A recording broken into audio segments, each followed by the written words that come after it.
What's up, you beautiful people? Welcome to another video. Today I want to talk about 8 truths that took me from living in the back of a van with $80,000 in debt to having built multiple 8-figure businesses over the last 12 years.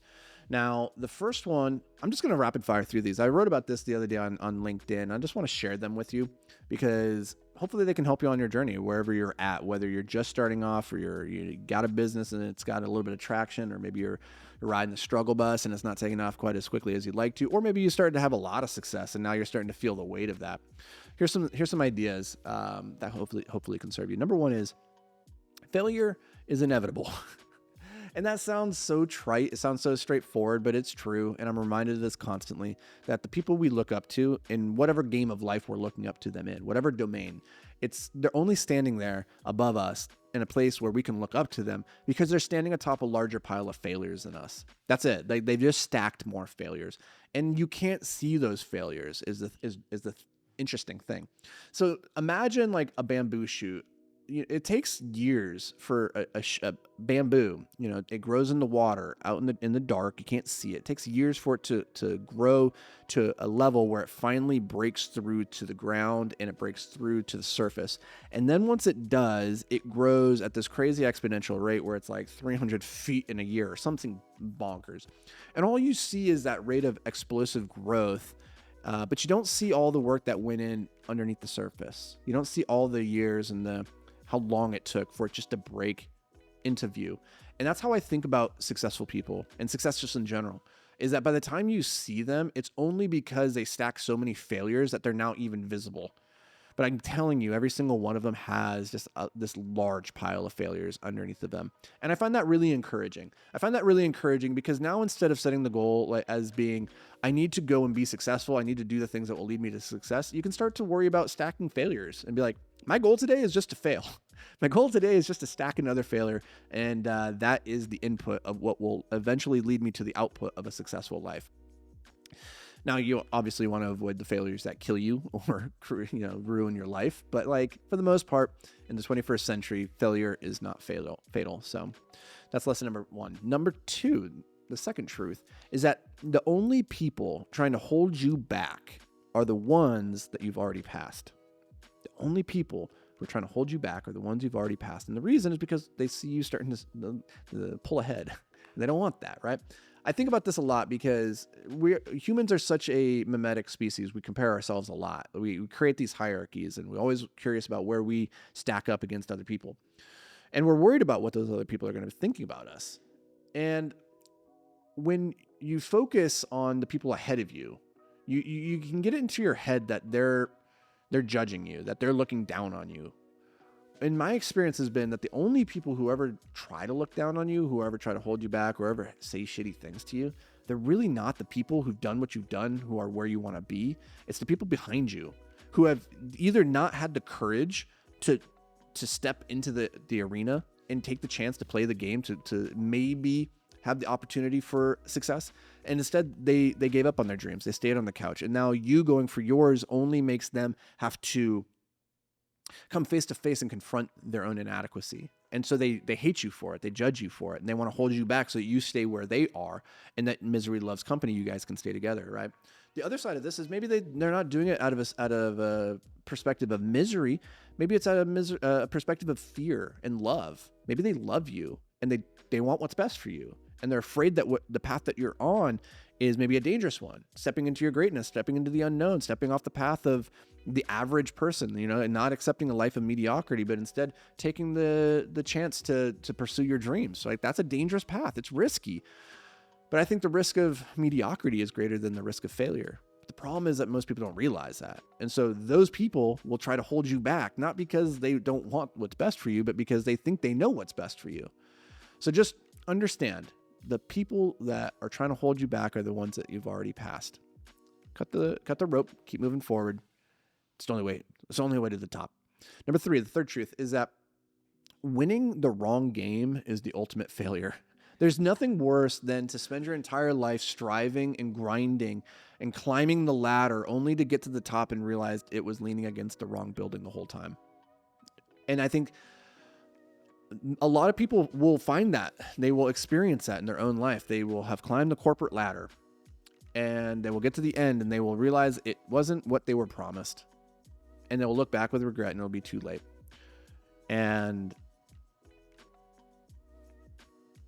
that's heartbreaking. It's heartbreaking to think that they don't get a chance to go back and do over. And so I want you to think really, really hard about what games you're playing and play them with intention right now, and choose to play the game that, even if you lose, was still a lot of fun to play, rather than playing the game that even if you win,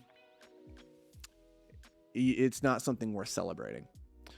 Truth number 4 is that what you do matters less than who you do it with. What you do matters less than who you do it with. There's a lot of ways to climb the mountain, but one of the things that you hear from people at the end of life, people who are in hospice that are on their last legs, when you ask them what they remember, what they cherish most, what they valued the most, what lessons they took away, what inevitably comes up is they say it was all about the people. It was all about who they were with, the relationships that they had. And it's so funny because we tend to deprioritize our relationships in favor of the what's that we're doing in life. We're building that business. We're working that job. We're trying to accumulate the what's. And we lose sight of the who's. And it's funny because in a lot of cases, we're accumulating the what's so that we can spend more time with the who's. I'm building this business, this job, so that I can have the security and the freedom to spend the time with my kids and my wife and my dog, right? And so you're sacrificing the thing that you want for the thing that you don't necessarily want, but you believe will help you get to the thing that you want. It's this weird cycle. And so just realize right now that like what you do matters less than who you do it with, and that you should probably spend more time with the who's than you do with the what's. Number 5. In the same vein that the who matters more than the what, you probably already have all the ingredients that would make for an incredible life. There is no material external thing that's probably lacking in your life that if you had it would fundamentally change the quality of your life. And I know it's easy to say that, but the truth is like most people will only ever realize that truth once they have accumulated all the what's, all the material things, all those external trappings of success. And then they can look back and say like, oh my God, I still feel empty. Right. And then they can start doing that deeper inner work. I'm just telling you right now, like, it's not going to stop you, especially if you're like a young buck in your 20s who's like hungry and, wants to make something of your life and like wants to have the cool stuff. You're gonna have to go down that path and experience it for yourself, only to realize later that it wasn't what you were actually looking for. I was talking to one of my coaching clients this morning about how you never see 40-year-old digital nomads. You never see 40-year-old digital nomads. Why do you think that is? It's because at a certain point you look up and you realize like that's not the life. That's not the lifestyle. It's not the thing. It's not. Maybe it is for a time. I'm just telling you that so that you can realize that you're going to come to a point on the path where you look up and you go, oh, I understand now. I see it. And I only could understand and see it after having walked that path. And once you do that, this interesting light bulb moment will occur where you'll realize, okay, so what do I want? And when you really strip it down to like what would make for an incredible life, it's not the travel. It's not like the cars and the fancy restaurant. It's not that stuff. It's literally like being able to wake up without an alarm clock next to a loved one, spend the day doing the things that fill you with joy, that have meaning and purpose and value. It's moving your body and feeling alive and not feeling pain. It's having a good, healthy meal. It's really basic shit that you probably already have access to, but you don't fully appreciate how valuable it is. And because it's just so omnipresent, you're blind to it.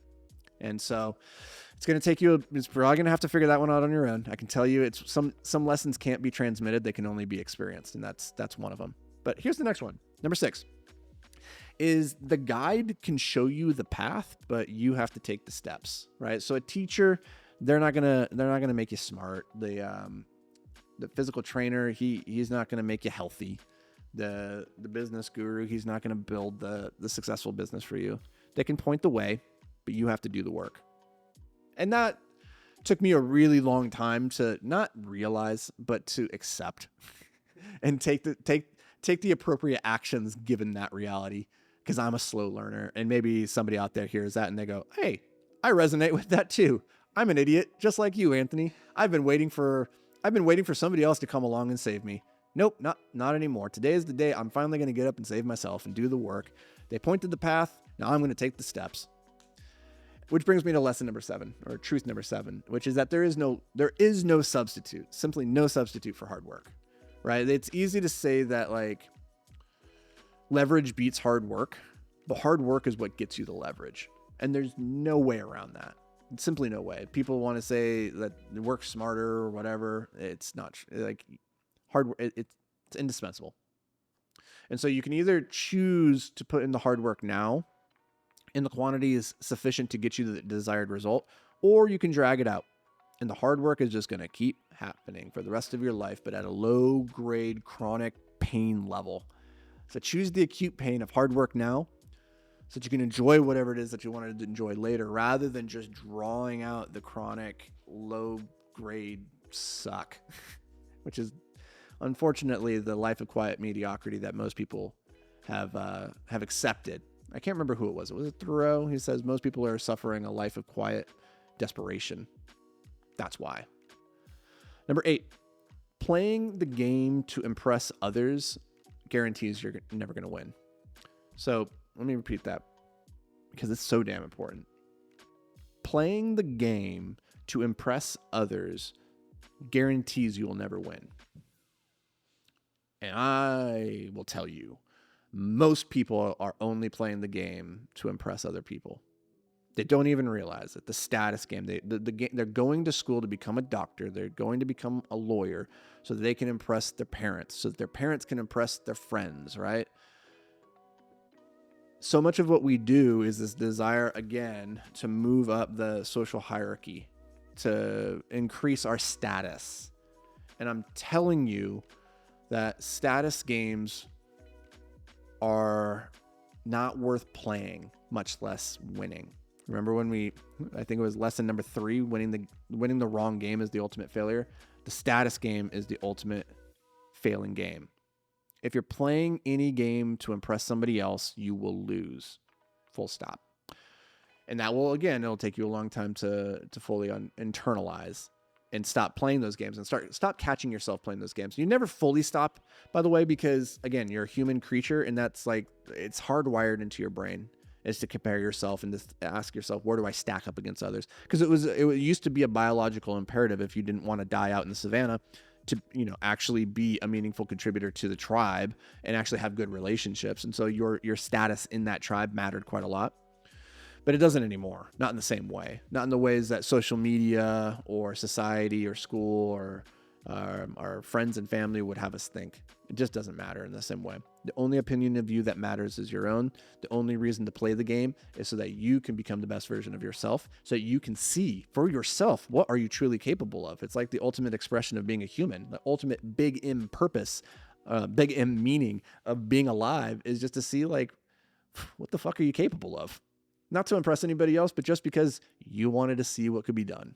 So those are 8 truths that I've learned over the last 12 years. Hopefully one of these resonates with you. And if it did, let me know down in the comment which one stood out for you. And that will do it for me, guys. I'll see you in the next video.